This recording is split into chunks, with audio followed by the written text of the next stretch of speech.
సత్యవర్ధన్ను బెదిరించి కిడ్నాప్ చేసిన వ్యవహారంలో అయితే వంశీని అయితే పోలీసులు అరెస్ట్ చేసి విజయవాడకు తరలిస్తున్న పరిస్థితి కనిపిస్తోంది. సత్యాన్ని అడిగి మరిన్ని డీటెయిల్స్ తెలుసుకుందాం. సత్య, ప్రస్తుతం ఈ కేసులో అయితే పోలీసులు అరెస్ట్ చేసి విజయవాడకు తరలిస్తున్న పరిస్థితి కనిపిస్తోంది. అలాగే గన్నవరం పోలీస్ స్టేషన్ కూడా తీసుకొచ్చే అవకాశం ఉందని కూడా చెబుతున్నారు. సో అక్కడ తాజా పరిస్థితులు ఏంటి? సో అక్కడికి వచ్చిన తర్వాత ఇంకా వంశీ మీద చాలా కేసులు ఉన్నాయి కదా, వీటికి సంబంధించి కూడా ఏమైనా విచారించే అవకాశం ఉందా? విచారణ తర్వాత పరిణామాలు ఏ విధంగా ఉండే అవకాశం ఉంది? శ్రీనివాస్ ఫిర్యాదుదారు రాంవర్పాడు ప్రాంతానికి చెందిన వ్యక్తి కాబట్టి, ఆయన కుటుంబ సభ్యులు కాబట్టి ఆ కేసు పడమట్ల పిఎస్లో నమోదైంది కాబట్టి ఆయన పడమటి పిఎస్ తీసుకొచ్చే అవకాశం ఉంది. గన్నవరం తీసుకెళ్లే అవకాశాలు అయితే ప్రస్తుతానికైతే మనకు కనిపించడం లేదు. ఇక రెండో అంశం ఏదైతే ఆ రోజు దాడి ఏదైతే టీడీపీ ఆఫీస్ మీద జరిగింది అది మెయిన్ కేసు. ఆ కేసు నుంచి తప్పించుకోవడానికి ఈ కిడ్నాప్ కథంతా కూడా నడిపిన పరిస్థితి అయితే ఉంది. కిడ్నాప్ చేయించడం జరిగింది కాబట్టి ఆ కేసు నుంచి తప్పించుకునేందుకు ఈ కేసులో ఇరుక్కున్నారని భావించాల్సి ఉంటుంది. నిజానికి మెయిన్ కేసులో ఏం జరిగింది అనేది ఆ రోజు ప్రత్యక్షంగా అక్కడ ఉన్నటువంటి పట్టాభి గారు మనతో ఉన్నారు. ఆయన అడిగి మరేమైనా తెలుసుకుందాం. సార్, ఆ రోజు మీరు గన్నవరం వెళ్ళడం జరిగింది. దొంతు చిన్న మీ పార్టీ కార్యకర్తకి ఇంటిపైన దాడి చేయడం, కార్లు తగలబెట్టడం లాంటివి జరిగితే మీరు పోలీస్ స్టేషన్కి వెళ్ళారు. తర్వాత పరిణామాలు చాలా దారుణంగా జరిగాయి. చివరికి టీడీపీ కార్యాలయాన్ని డిమాలిష్ చేసే పరిస్థితికి వచ్చారు. ఏం చెప్తారు ఆ రోజు ఏం జరిగింది? ఇప్పుడు ఈరోజు వంశీ అరెస్ట్ పైన మీరేమంటారు? సత్య గారు, ఈ రోజున ప్రపంచవ్యాప్తంగా ఉన్నటువంటి కోట్లాది మంది తెలుగువారు ఎంతో ఆనందపడుతున్నటువంటి రోజు. ఎందుకంటే ఈ రోజు కోసం ఎదురు చూస్తూ ఉన్నారు. గత 8 నెలల కాలంగా ఈ సైకోలు వంశీ కానీ, కొడాల నాని కానీ, ఇంకా ఇతర సైకోలు ఎవరైతే ఉన్నారో వాళ్ళపైన ఎప్పుడు చర్యలు తీసుకుంటారు, ఎప్పుడు అరెస్ట్ చేస్తారని ఎదురు చూస్తూ ఉన్నారు. ఇవాళ నిజంగా కూడా ఎంతో మంది ఆనందపడి ఉంటారు. ఇవాళ ఒక్కసారి మనం ఈ కేసు పూర్వపరాల్లోకి వెళ్తే సత్య గారు, గన్నవరంలో ఫిబ్రవరి 20, 2023 దానికి ముందు రోజు గన్నవరంలో ఉన్నటువంటి మా బీసీ నాయకుడు దొంతు చిన్న ఆయన గన్నవరంలో ప్రెస్ మీట్ పెట్టి వల్లభనేని వంశీని గట్టిగా నిలదీసినందుకు ఆయన ఇంటిపైన దాడి చేసి వాహనాలు ధ్వంసం చేస్తే దొంతు చిన్న గారు, అన్నా ఇట్లా నా పైన ఇలా జరిగింది, నేను పోలీస్ స్టేషన్కి వెళ్ళి ఫిర్యాదు ఇవ్వాలనుకుంటున్నా, నువ్వు కూడా వస్తే బాగుంటుందన్నా అంటే నేను అతనికి మద్దతుగా గన్నవరం వెళ్ళటం జరిగింది. గన్నవరంలో ఎంట్రన్స్లోనే వంశీ కార్యాలయం దగ్గర నేను ఎంటర్ అవుతున్నటువంటి సందర్భంలోనే దాదాపు 200-300 మంది అప్పటికే గుమ్ముగూడి ఉన్నటువంటి పరిస్థితి నేను గమనించాను.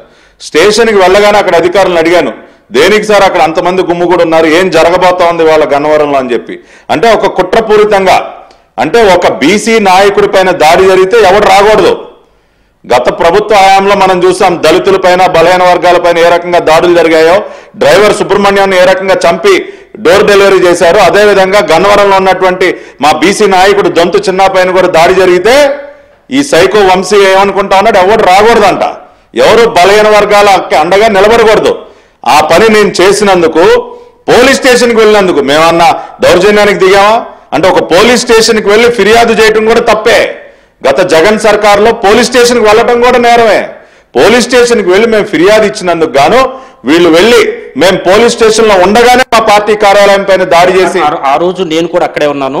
ఆ రోజు పోలీస్ స్టేషన్ దగ్గర మీరు మాతోనే మాట్లాడుతున్న సమయంలో కరెక్ట్గా పార్టీ కార్యాలయం మీద దాడి జరుగుతుందని వార్త వచ్చింది. వెంటనే మీరు అక్కడి నుంచి బయలుదేరి వెళ్ళారు. పోలీస్ స్టేషన్లో ఫిర్యాదు చేయడమే తప్పుగా భావించారు, ఎందుకు అలా చేశారంట? ఇప్పుడు అదే చెప్తా ఉన్నాను కదండి, జగన్మోహన్ రెడ్డికి అతని సైకోమోకి బలహీన వర్గాలన్నా దళితులన్నా అత్యంత చులకన భావన. వాళ్ళపైన ఎప్పుడు doctor Sudhakar, driver Subrahmanyam, doctor Anitharani, Kiran శిరోమణను చేయించుకున్నటువంటి ఇట్లా ఎన్ని సంఘటనలండి. ఆ రోజున అంత పెద్ద ఎత్తున దళితులందరూ కూడా రోడ్ల మీదకి వచ్చి బలహీన వర్గాలందరూ కూడా ఆందోళించింది దేనికోసం అంటే ఇటువంటి దాడుల వల్ల. కాబట్టి ఆ రోజున నేను ఒక బీసీ నాయకుడికి అండగా నిలబడటమే నేను చేసినటువంటి నేరం. మీరు కూడా ఉన్నారు ఆ రోజున పోలీస్ స్టేషన్ దగ్గర మేము ఫిర్యాదిస్తూ ఉంటే పోలీసులకు కూడా ఆ రోజున ముందుగానే అక్కడ ఉన్నటువంటి వారికి కూడా తెలుసు అక్కడ దాడి జరగబోతోందని చెప్పి. ఎప్పుడైతే మా పార్టీ ఆఫీసును తగలబెడతా ఉన్నారన్న సమాచారం వచ్చిందో నేను అక్కడ ఉన్నటువంటి పోలీస్ ఆఫీసర్స్ని గట్టిగా నిలదీసి, ఏంటంటే ఇది మేము పోలీస్ స్టేషన్కి రావటం ఏంటి, అక్కడ మా ఆఫీస్ పైన దాడి జరగటం ఏంటంటే మేము గట్టిగా నిలదీస్తే అప్పుడు అధికారులు అక్కడికి వెళ్ళి వాళ్ళ వెనకమాల మేము వెళ్తున్నటువంటి సందర్భంలో నన్ను చంపే ప్రయత్నం చేశారు. హైవే పైన వంశీ అనుచరులు ఇవాళ అక్కడ ఉన్నటువంటి రంగా కానీ రవి కానీ ఇటువంటి వారందరూ కర్రలు, రాడ్లు, పెట్రోల్ క్యానులతో మా పైన దాడి చేసే ప్రయత్నం చేస్తే ఆ రోజున నా సెక్యూరిటీ, నా పర్సనల్ సెక్యూరిటీ, నా డ్రైవరు అక్కడి నుంచి నన్ను కాపాడి బయటికి తీసుకొచ్చారు. నా వాహనాన్ని కూడా పూర్తిగా ధ్వంసం చేశారు. ఎవరిపైన అయితే దాడి జరిగిందో మా పైన మళ్ళీ 307 సెక్షన్లు పెట్టారు సత్య గారు. అంటే ఇది ఎంత అరాచకమో చూడండి. ఇప్పుడు బాధితులు మేము పార్టీ కార్యాలయం మా కార్యాలయాన్ని తగలబెట్టి మా పైన దాడులు చేసి నన్ను తోట్లవల్లూరు స్టేషన్కి ఆ రోజున తీసుకెళ్లి 3rd డిగ్రీ నన్ను చిత్తగొట్టి నా పైన 307 మా గురుమూర్తి గారి పైన 307 సెక్షన్లు పెట్టి అరాచకంగా మమ్మల్ని తీసుకెళ్లి రాజమండ్రి సెంట్రల్ జైల్లో పడేస్తే దాదాపుగా 15-20 రోజులు మేము జైల్లో మగ్గాం. అంటే ఆ రోజున పరిస్థితులు ఒకసారి గుర్తు చేసుకోవాలి. ప్రజాస్వామ్యాన్ని నడి రోడ్డు పైన కూనీ చేసి దాడులకు తెగబడుతూ మరీ ముఖ్యంగా బలహీన వర్గాలపైన దాడులు చేస్తూ ప్రశ్నించిన వారిని గొంతు నొక్కే ప్రయత్నం చేసి హత్యాయత్నాలు చేసి ఇన్ని చేసినటువంటి ఈ వ్యక్తి ఇవాళ చూడండి ఏం చేస్తా ఉన్నాడు. సత్యవర్ధన్ ఒక దళిత యువకుడు మా పార్టీ కార్యాలయంలో ఆ రోజున డేటా ఎంట్రీ ఆపరేటర్గా పనిచేస్తా ఉన్నాడు. అతను ఫిర్యాదు, ఎందుకంటే అతను ప్రత్యక్ష సాక్షి. ఆ రోజున కార్యాలయం పైన దాడి కానీ వాహనాలు తలగబెట్టిన సందర్భంలో అతను ప్రత్యక్ష సాక్షి కంప్లైంట్ ఇచ్చాడు. ఇంత జరిగిన తర్వాత కూడా బుద్ధి తెచ్చుకోకుండా మళ్ళీ సత్యవర్ధన్ని కిడ్నాప్ చేసి అతన్ని బెదిరించి ప్రలోభాలకు గురి చేసి వంశీనే స్వయంగా అతన్ని తీసుకొచ్చి బలవంతంగా కోర్టు దగ్గర తీసుకొచ్చి 2 రోజుల క్రితం అతని చేత మళ్ళీ తప్పుడు స్టేట్మెంట్ తప్పుడు వాంగ్మూలం ఇస్తే మేము చూస్తూ కూర్చోవాలా? చేసినటువంటి అరాచకాలు చాలక దేవత లాంటి భువనమ్మ గారినండి ఎన్ని మాట్లాడినాడండి ఈ దుర్మార్గుడు. ఆ రోజున ఏ రోజైనా మనం ఎవరైనా కలలో అయినా ఊహించామా చంద్రబాబు నాయుడు గారు కంట నీరు పెడతారని ఎవ్వరు కూడా ఊహించాల. ఎందుకంటే అంత నిబ్బరంగా ఉండేటటువంటి వ్యక్తి. అటువంటి వ్యక్తి కూడా బోరున విలపించేటటువంటి పరిస్థితి ఆ రోజున అసెంబ్లీలో వీళ్ళు అన్న మాటల భువనమ్మ గారి గురించి గుండెలు రగిలిపోయాయండి.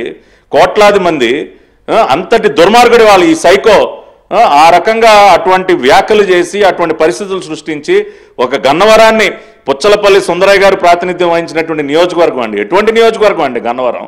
అటువంటి గన్నవరాన్ని రౌడీ మోకలకి సైకోలకి అడ్డగా మార్చేసి ఇవాళ సత్యవర్ధన్ని మళ్ళీ కిడ్నాప్ చేసి బెదిరించినందుకు గాను ఇవాళ కేసు పెట్టి అరెస్ట్ చేయడం జరిగింది.